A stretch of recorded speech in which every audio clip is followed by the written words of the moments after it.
Oh, landmines and jellyfish. Welcome back to Knives, I guess, and would you please stop fueling my silent rage? But we've done another live stream and we went in on the Artisan Cutlery Proponent. So let's take a look at what we're holding because it'll bother you if I don't. And first things first, and most importantly, the pocket clip is tip up, which is the Lord's carry. It's reversible. You got this G10 right here. You have got a flipper tab. Let's flick the bean. And you got like 3.5 inches of D2 steel. So, this is one of my favorite big old pocket slabs. You guys know I love over-the-top stuff like this, and this is one of the best ones I've carried. All right, I carried it, I reviewed it, it did very, very well. The only gripe that I had was these giant thumb studs right here hung up on stuff pretty bad going into and back out of the pocket. In the waistband, it was comfortable, nothing terribly offensive, so you know, we threw it in the box for the live streams. I wanted to play with a big old pocket cleaver, and the D20 of Destiny smiled upon us and gave us this one. So, we started in on this thing on the factory edge with light use at a 221 on the electronic tester, and we went for an hour, and it went down to 314.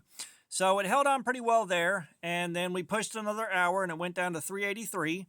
By the end of 3 hours, it was at 419, and then at 4 hours it was at 458.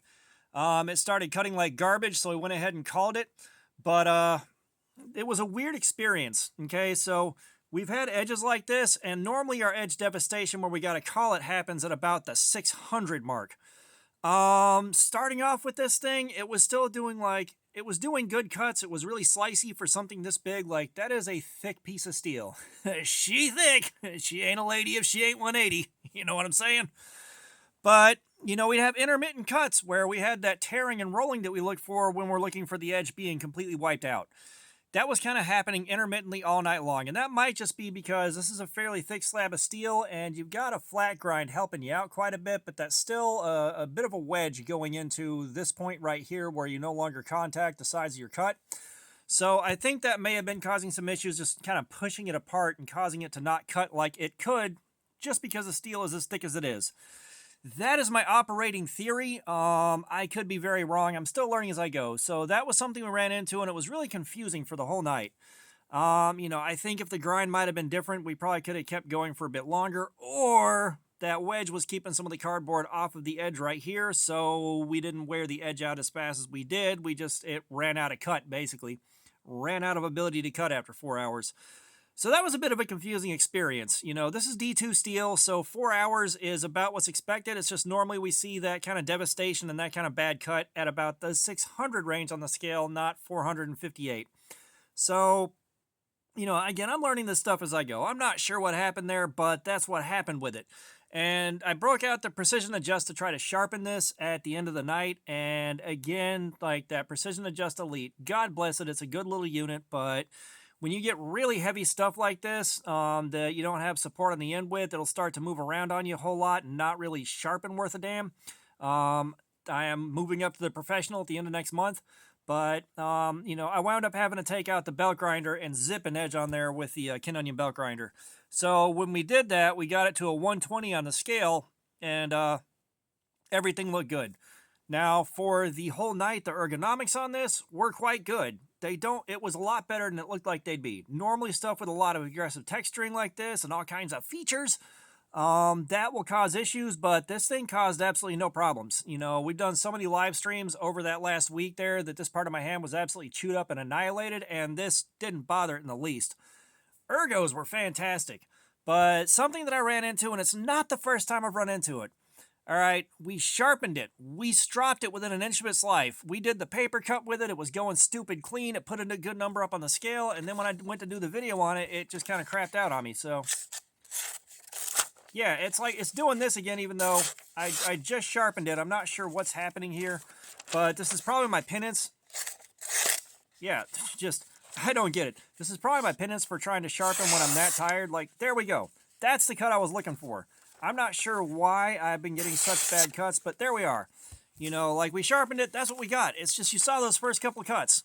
Like, that starts happening after I sharpen it, and it's probably because I was so tired when I was sharpening that I just didn't quite get everything, but, like, I pulled a burr on this thing the whole way down. We stropped it a good 4 times. Like, it should be very, very sharp. And we are shaving some. Yeah, I could sharpen it some more. So, I mean, that's probably what it is. Just sharpening very, very tired and just didn't quite get it sharp enough. You know, I pulled a burr up on that belt grinder off every grit, so I don't know what I did wrong. Again, I was too tired to really focus on it the way I should. So if I want to carry it again, I will put a new edge on it and get it nice and shiny and spiffy again, but it's got a strong working edge now as it is. But, you know, it was an interesting live stream. That was a cool experience with this thing. Like, the ergos being good was so welcome after doing that many streams back to back to back to back. You know, and a slab this thick's probably not the best thing in the world for dicing up tons and tons of cardboard, but it was a lot of fun, and it did push through the cuts pretty nicely. I can't really argue there. So, I mean, overall, like, if you like what you see here, and these are like $70 on Amazon for the poverty spec, they're pretty easy to get.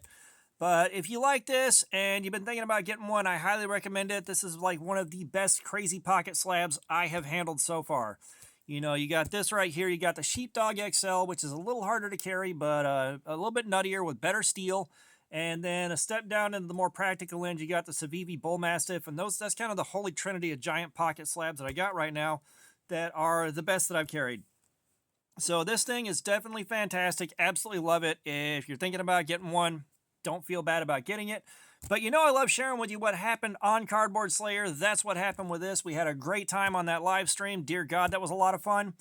But yeah, so all that being said, thanks for looking at my crap. Subscribers, you guys are awesome. Y'all keep coming in. I appreciate you so much. If you haven't subscribed, please do. We do have giveaways coming up. We just hit 3K, so we got that coming up.